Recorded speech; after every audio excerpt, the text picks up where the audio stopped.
G'day guys, today we're going to take a look at the various options and extras that are available for the Scintex range of pumps.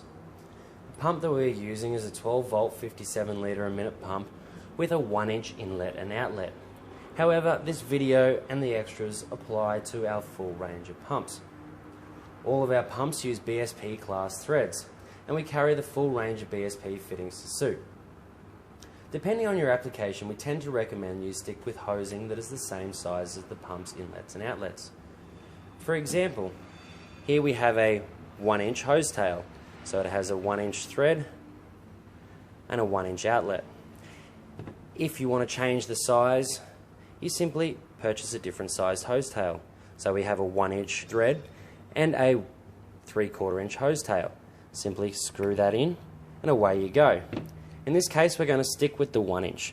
So we're going to screw this one in here. We recommend when you're doing your final install to use thread tape. This ensures that there's no leaking in the system. We are then going to attach the hose.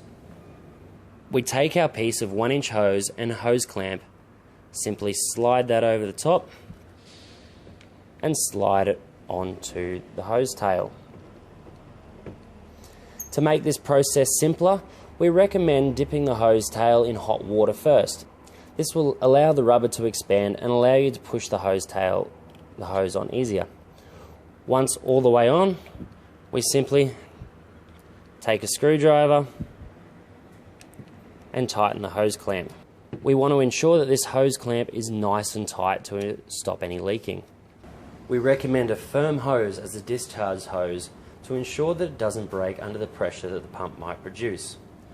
Ideally, the discharge hose should be kept as short as practical, and adding a nozzle to the end can make life easier.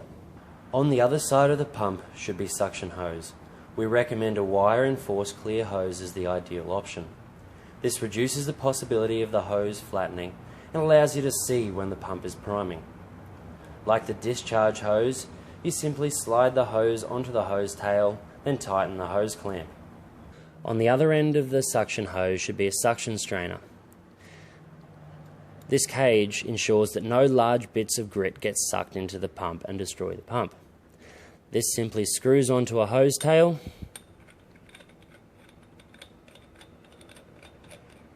and slides into the hose. A good alternative to hose tail and clamp, if you need to be undoing and redoing the hose often, is what is called a camlock. Now there's multiple combinations of camlock, but essentially you need one male end and one female end. The general consensus is that you use a male with a screw to go into the pump and a female with a hose tail to go onto the hose. These simply slide in together, and by pulling down these rings tight, you secure the fitting.